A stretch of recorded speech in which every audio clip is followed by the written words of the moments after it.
But that was the following year, 1951. So now we come to 1952, and that, of course, is the Olympic year, and the Olympics were in Helsinki. But you're still in the Army. Still in the Army, and you know, this is the interesting part. When I was in the Army, because I was considered what they call 3C, that means physically something's wrong. In my case, it was my eyes. Okay. Okay. So they classified me as 3C, which meant you won't become an infantryman. You could be something else like a clerk typist, a medics, or a cook. Okay. And I figured, well, I got 3 choices. I'm going to become a cook because I learned a cook works one day and he's off the next day. Okay. So that would give me a time to work out every other day. So I became a cook. Okay. It so happened that then I got when I became a full-time cook, I was in the training company, so no problem. But the Korean Wars were going very strong, and when they found out, North Koreans found out that the U.S. Army moves on its stomach. So shoot the cook, kill the cook. Then it would destroy the morale of the American soldiers. You had signed up to be a cook. All the cooks start getting shot. They start getting killed or injured, you know, and so they had to replace these cooks. And I was one of the cooks, right? So they said, okay, all cooks will go on their free day, go to the rifle range and shoot, learn to shoot. And you have to learn to cook with a carbine strapped to your back. So carbine was one of those short rifles, huh? Anyway, so we did that, and I got my orders. You're going to have to take 2 weeks off, then report back in to Camp Stoneman to be shipped out. So I took my 2 weeks, and I reported in, thinking, well, this is it. I'm going to get shipped out now. Right. And when I reported in, they found that they had changed the order. They said, I said, what is this that my order's been changed? And the guy said, well, that means you're probably going to get a discharge. And I thought, hey, I'm supposed to be sent to Korea. Instead, I'm going to get discharged, you know. Said, let me look it up in the file. They looked it up and he said, you know, it says EM, candidate for the Olympic team. Meaning enlisted man is candidate for the Olympic team. So then they turned around and said, where would you like to be stationed? So they were aware of your past accomplishments. Somehow, in Washington, D.C., they must have found out that I was a pretty good weightlifter and I might do better for the U.S. Army if I went to the Olympics. Okay. So I thought, wow, I can't believe it. This might have saved my life because it was like my foot was on the ship going over to Korea already. And so I said, okay, then I'd like to be stationed near my home, but near the hotbed of lifting, which would be Oakland, California. Well, how about San Francisco? They said, okay, put you in San Francisco.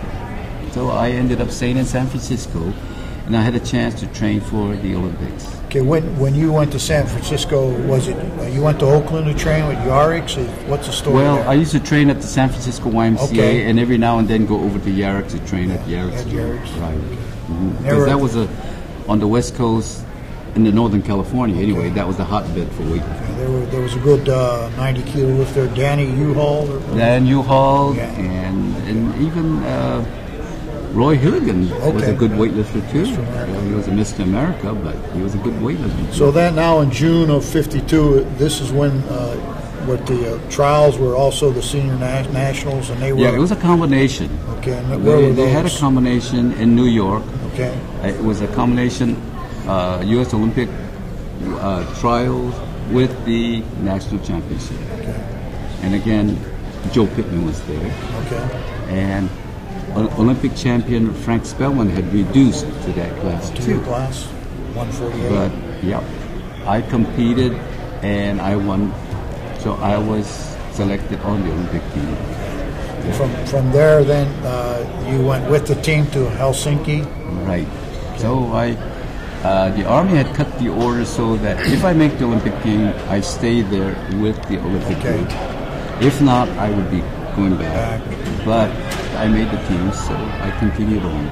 Tell us about your experience in Helsinki. So this is your first Olympics and actually your first international competition, right? Correct, yeah. It was, I never realized I was on a team like that until that when we landed over there in Helsinki. We landed like 2 o'clock in the morning.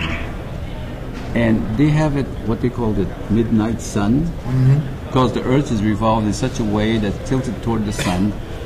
And Helsinki is way up there. So even at 2 o'clock in the morning, you could take pictures with a box camera at that time. So light up. I thought, wow, look at this. It's going to be hard for me to adjust to sleep in this kind of place, But then when I got into the village, Olympic Village, and I would walk out there, I see all these guys with different kinds of outfit. They had turbans on their head and all that. And I thought, wow, this is the Olympics. I got all these champions from all the different countries, all assembled here. And you were what, 22 at that time, 22 years of age? I was 22 years of age. And I thought, man, this is really an experience. And I felt very lucky that I was with Rumi, with the guys like John Davis. Fellow 8-time world champion. World champion, Olympic champion and all that. Pete George. 6-time world champion. A real veteran. He's 1 year older than me, but he had already been world champion and so on, and had competed in the Olympic, coming in second place previously. So I was in fast company, and I thought, man, I felt greatly honored to be rooming with guys like that, and they had accepted me like one of the guys. And Norb Szymanski was on that team too? Norb Szymanski, yeah. This was a real American team, you would say, because of the ethnic background of all the different... Right. I mean, Pete was Bulgarian descent, and... it's funny, when you look at the team, the Swedish team, you can tell which is the Swedish team. Right. They're all blonde and all that, or the Egyptian team and all that. But the American team, it was like a hodgepodge, all kinds of racial and really an international cosmopolitan group. Now, tell us about the competition itself. I mean, you lifted against whom? Lopatin? Was it? Lopatin, yeah, the Russian. And there were others, of course. Who was favored? Was he favored in the class, or were you favored? What was the situation? Well, it was, the Russian had competed in 1946 for the World Championship in Paris. Okay. And the Americans won. And the Russians felt kind of embarrassed because they thought they had a pretty strong team. Right. And during this era, after the war, the whole thing was communism against the democratic system. Okay. And the communism side was trying to say, we have the best system of all. And there were 2 areas that they really specialized in, and that was sports and science. Okay. Sports was weightlifting because they could say they had the strongest men in the world. So they really wanted to concentrate on that. But when they did not do good in 1946 in Paris, they kind of retracted and regrouped, but they came out strong in 1952. Now, we had the Olympic Village in one area, so all the free world people were in there, but not the communist country. They had their own? Russia had their own Olympic Village. It was really something. And because the Russian respected us in weightlifting, they even invited us to come over and visit their place. Yeah, so the whole team took a bus ride to their training quarter and saw what they had. It was very interesting. But we were in that way close together, Okay. But the competition was always between the Russian and the Americans. Now, in your competition, you set a world record snatch at that time? Yeah. Was that your first world record? It was the first world record. I thought I was in good shape and all that, but the day before, so I had something that upset my stomach. Okay. So I had the runs and all that.